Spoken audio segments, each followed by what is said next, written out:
함께 사도신경으로 우리 신앙을 고백하겠습니다.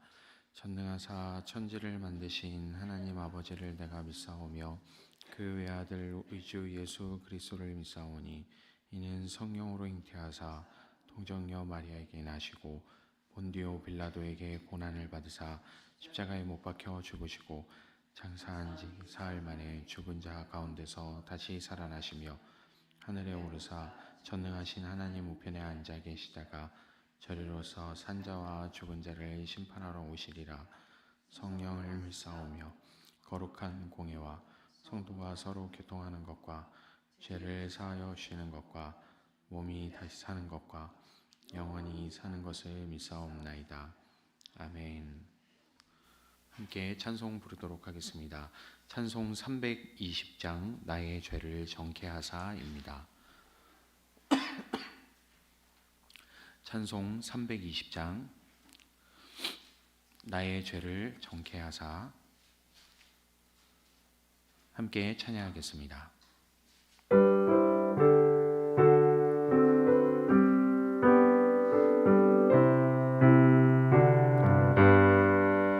나의 죄를 정케하사 주의 일꾼 삼으신 구세주의 넓은 사랑 항상 찬송합니다. 나를 일꾼 삼으신 주 계신 능력 주시고 언제든지 주 뜻대로 사용하여 주소서.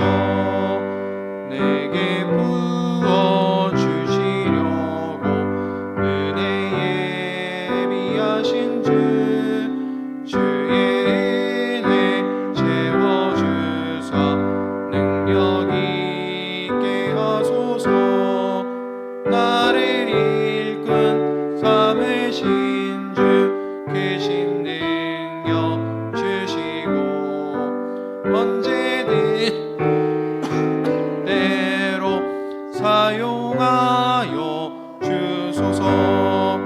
죄의 짐을 풀어주신 주의 능력 그도다.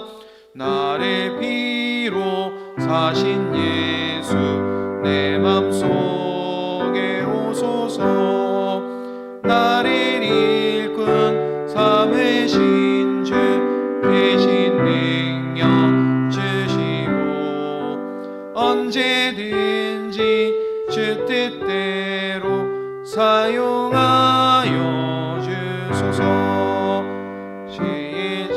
죄의 성령으로 충만하게 채우사 생명수가 강물처럼 흐르게 하옵소서.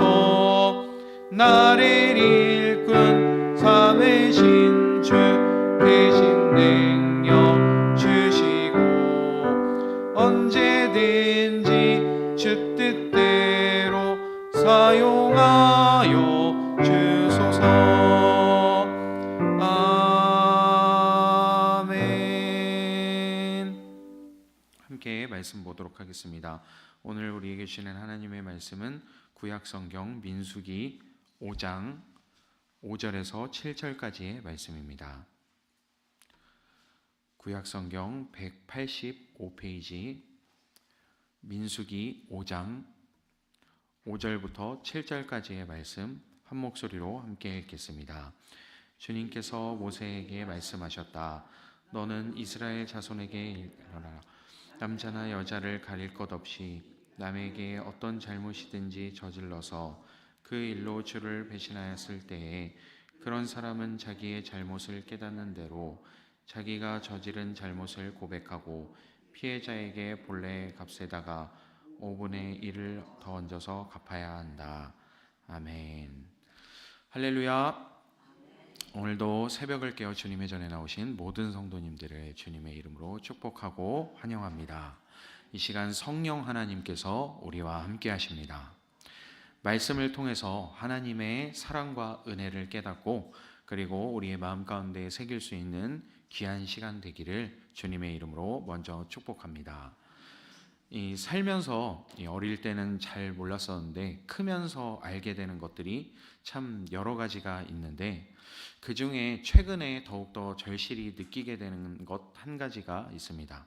어떤 것이냐면, 잘못을 인정한다라는 것이 얼마나 어려운 일인지, 그리고 또 그 잘못을 인정하는 것이 얼마나 큰 용기인가 하는 그것입니다.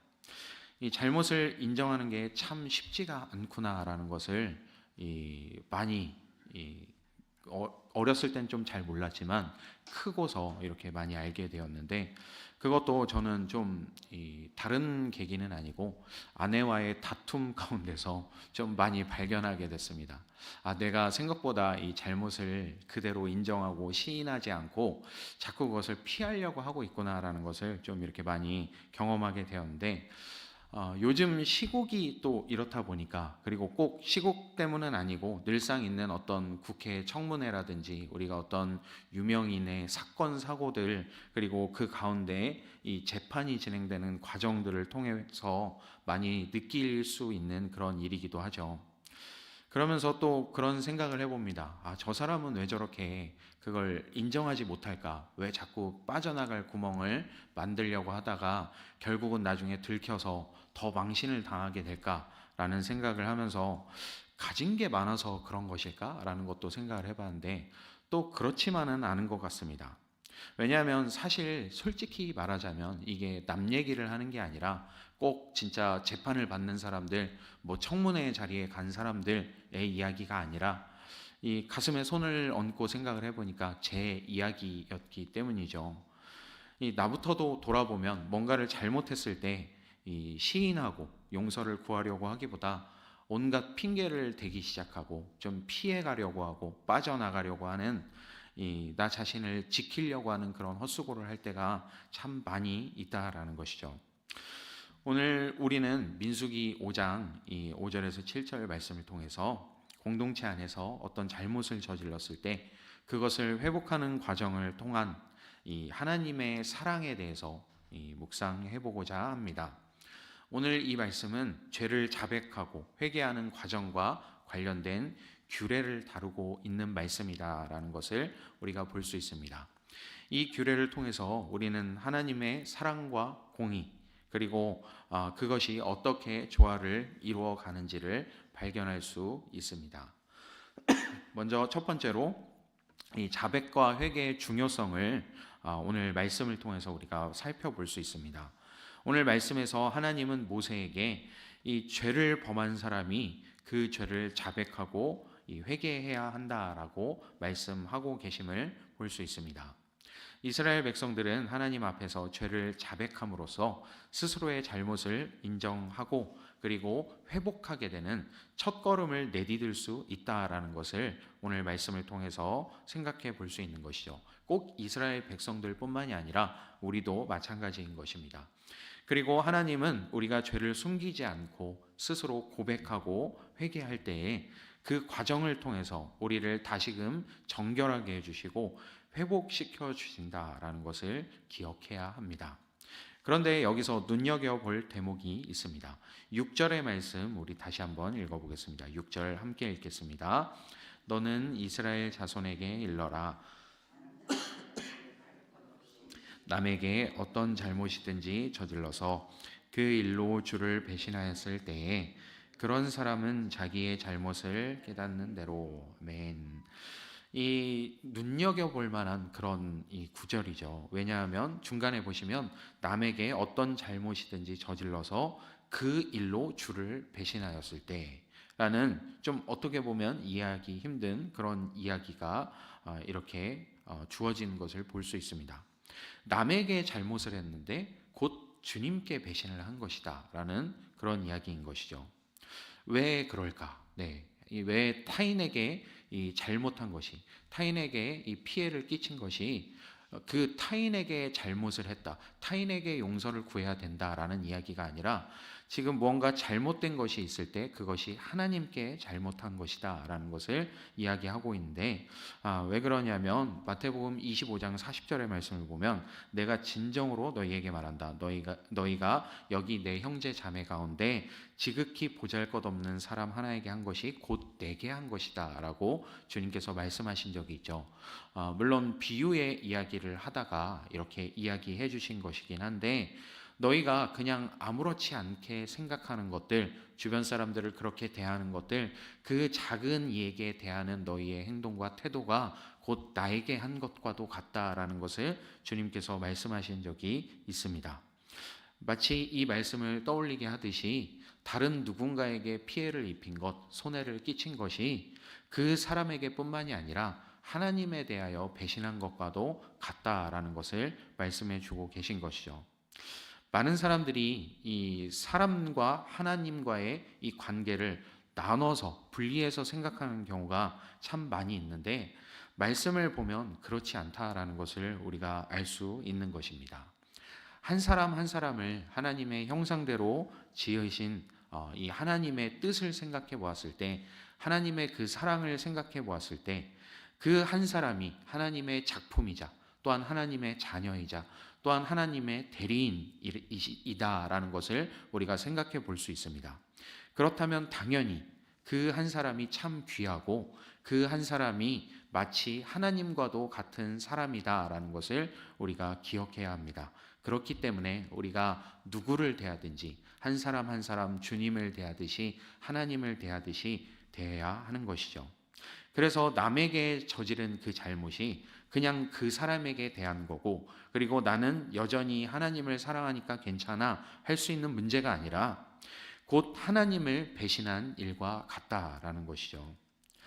인간 세상의 잘잘못과 그런 송사들이 우리가 천국 가는 데 있어서 별 지장 없을 것이다 라고 생각한다면 천만의 말씀이다 라는 것입니다. 어느 누구와의 관계든지 상대방이 하나님의 형상대로 지으심을 받은 하나님의 작품임을 기억하면서 하나님께 대하듯이 할 수 있는 우리의 삶이 되기를 소망합니다. 네, 사실 우리 모든 사람들이 다 이렇게 살아간다면 세상에 문제가 생길 일이 없겠죠.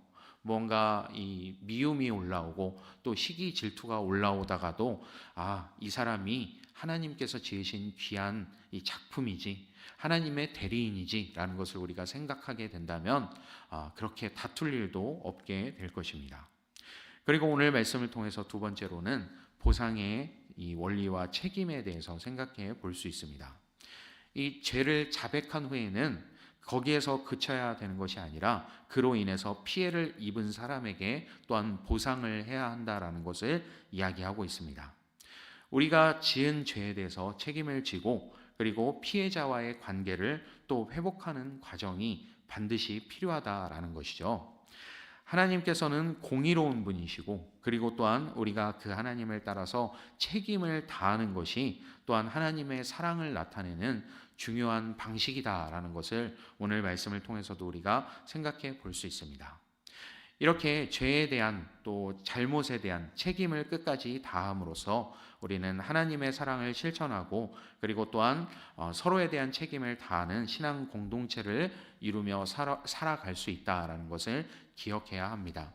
물론 우리가 율법대로 딱 하겠다라는 것이 아니라 정말 오히려 율법을 넘어서서 오늘 이 말씀에서는 5분의 1을 더하여 피해를 보상해야 된다라는 이야기가 있는데, 5분의 1이 아니라 정말 그 절반 이상의 금액이 더 들어가더라도 그 피해를 정말 회복하기 위한 노력이 반드시 필요하다라는 것이죠. 이 앞서의 맥락과 같은 것입니다. 사실 이 이야기를 할 때 우리가 흔히 이야기되는 회자되어지는 그 영화가 한 가지가 있습니다. 어떤 것이냐면 밀양이라는 영화인데, 그 밀양이라는 영화의 주제와도 또 이 연관이 되는 이야기입니다. 영화 속에서 이 범죄자가 하나님을 믿게 되었고 자신은 하나님께로부터 용서를 받았다라는 이야기를 뻔뻔하게 이 피해자의 부모 앞에서 하는 것을 볼 수 있는데, 영화 속 범죄자는 사실 하나님을 제대로 믿게 된 것은 아니죠. 구약을 안 들여다 본 것 같습니다. 네, 어쨌든 이렇게 하나님과의 관계 그리고 인간과의 관계를 따로 정해놓고 나는 하나님 앞에서 회개를 했으니까 이제 모두 다 용서를 받았다라는 것, 절대 그럴 수 없다라는 것이죠. 그러니까 너의 피해는 너의 피해 나름대로 하나님께서 갚아주실 것이다라고 이렇게 할 수 없다라는 것입니다. 그래서 그 피해자에게 뭐 사과를 안 해도 된다든지 보상을 안 해도 된다든지 절대 그럴 수 없다라는 것이죠. 먼저 눈에 보이는 형제 자매에게 용서를 구하고 인정받을 수 있어야 한다라는 것입니다. 그리고 심지어는 주님께서는 마태복음 5장 23절 24절의 말씀을 보면 그러므로 내가 제단에 제물을 드리려고 하다가 내 형제나 자매가 내게 어떤 원한을 품고 있다는 생각이 나거든 너는 그 제물을 제단 앞에 놓아두고 먼저 가서 내 형제나 자매와 화해하여라. 그런 다음에 돌아와서 제물을 드려라 라고 말씀하신 것을 볼 수 있습니다. 즉 제사보다도 중요한 순종에 대해서 이야기를 하고 있는 것이죠. 그렇다면 왜 하필이면 5분의 1을 더해야 될까? 이 수치상으로 보면 20%에 해당하는 것인데 이 숫자 자체에 특별한 의미가 있어서 그런 것은 아니고 이 책임감에 대한 강조의 이 측면인 것이죠. 대가를 치러야 한다는 것입니다. 내가 저지른 죄에 대한 심각성을 인식해야 된다는 것이죠. 그리고 또한 내가 이만큼 회개하고 있다라는 것을, 잘못을 뉘우치고 있다라는 것을 내 스스로 하나님 앞에서 그렇게 고백할 뿐만이 아니라 이 공동체 안에서도 보여줘야 할 필요가 있다라는 것입니다. 그리고 또 한 가지 측면은 피해자를 보호하는 측면이 있죠. 이 회복 가능한 여유를 좀 더 두는 것입니다. 내가 100만 원짜리 물건을 훼손시켰다고 해서 그 100만 원을 딱 갚아주는 것이 아니라 그 물건을 내가 훼손시킴으로 인해서 그 사람이 받았을 피해까지도 보상해 주는 것이죠. 그렇게 해서 정말 온전히 회복할 수 있도록 더 여유를 두는 것입니다. 그리고 이 두 가지가 어우러져서 이 공동체의 화합을 위한 그런 측면도 있다라는 것입니다.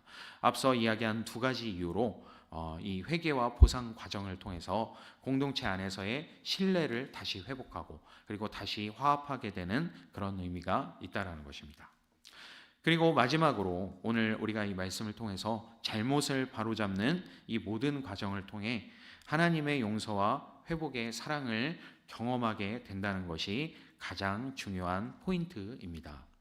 하나님은 우리가 이렇게 죄를 고백하고 회개할 때에 우리를 용서해 주시고 회복시켜 주시는 분이시다라는 것을 기억해야 한다는 것입니다.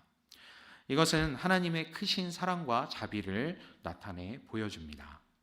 우리의 죄가 아무리 크더라도 하나님의 사랑은 그 죄보다 더 크고도 깊다라는 것을 우리가 기억할 수 있어야 합니다. 우리가 십자가를 바라볼 때 예수님의 그 보혈을 생각할 때 그 사랑과 은혜가 얼마나 큰지를 생각해 볼 수 있는 것이죠.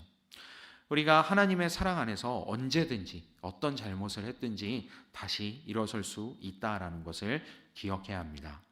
그렇기 때문에 우리는 어떤 잘못을 했을 때, 어떤 실수가 있었을 때 그것을 피하려고 하기보다 자꾸 핑계를 대기보다 하나님 앞에 빨리 나가 엎드리고 용서를 구할 줄 알아야 합니다. 그리고 앞서 이야기했듯이 하나님께만 용서를 구할 것이 아니라 내가 피해를 끼친 그 사람에게도 용서를 구해야 하는 것이죠. 이렇게 함으로써 항상 우리를 포기하지 않으시고 기다리시는 하나님께로 나아가서 모든 잘못된 것, 어그러진 것들을 바로잡고 이 땅 가운데 하나님의 나라를 이루며 살아갈 수 있는 우리의 삶이 되기를 소망합니다. 그리고 더욱더 나아가서는 하나님의 사랑을 기억하면서 우리의 삶 속에서 회개를 할 수 있고 이 잘못된 것을 바로잡을 수 있고 책임을 다할 수 있는 이 믿음의 사람이 되어서 하나님의 사랑을 실천하며 이 서로를 세워주는, 서로를 사랑하는 공동체를 이루어 나갈 수 있게 되기를 소망합니다. 그것이 우리가 이 땅 위에서 살아가는 동안 우리가 하나님의 나라를 이루며 살아가는 방법이 될 줄을 믿습니다. 잠시 기도하겠습니다. 하나님 아버지 감사합니다. 오늘 말씀을 통해서 우리가 잘못한 것이 있을 때 그 잘못을 회개하고 바로 잡는 과정을 통하여서 다시금 느끼게 되는 하나님의 사랑과 자비에 대해서 함께 나눌 수 있도록 인도하여 주시니 감사합니다. 하나님께서는 공의로운 분이셔서 반드시 어떤 잘못이 있을 때 그 잘못을 또한 보상하고 또한 그 피해를 복구하기를 원하신다는 것을 말씀을 통해 기억하게 하여 주시고, 그리고 우리가 더 나아가서는 그러한 책임과 의무를 다하면서 우리가 공동체 안에 신뢰를 깨트리지 않고 하나님의 사랑을 기억하며 살아갈 수 있도록 인도하여 주옵소서. 우리의 삶을 온전히 주님께 맡겨드리며 우리가 한 사람 한 사람을 대할 때에 하나님께 하듯이 우리가 살아갈 수 있도록 또한 인도하여 주시고, 그러한 사랑과 진실함으로 인하여서 우리 공동체가 더욱더 하나님의 나라의 모습대로 살아갈 수 있도록 이 땅에 하나님의 나라를 이루어가며 살아갈 수 있도록 은혜 내려주시옵소서. 주께서 함께 하시고 우리의 삶을 이끌어 주시고 또한 우리의 삶을 책임져 주실 것을 믿습니다. 우리의 삶을 온전히 주님께 맡겨드리며 하나님의 나라를 이루며 살아갈 수 있도록 은혜 내려 주시옵소서. 감사합니다. 우리 주 예수 그리스도의 이름으로 기도합니다. 아멘. 하늘에 계신 우리 아버지여, 이름이 거룩히 여김을 받으시오며 나라의 임하옵시며 뜻이 하늘에서 이룬 것 같이 땅에서도 이루어지이다. 오늘날 우리에게 일용할 양식을 주옵시고 우리가 우리에게 죄 지은 자를 사하여 준 것 같이 우리 죄를 사하여 주옵시고 우리를 시험에 들게 하지 마옵시고 다만 악에서 구하옵소서. 권세와 영광이 아버지께 영원히 있사옵나이다. 아멘.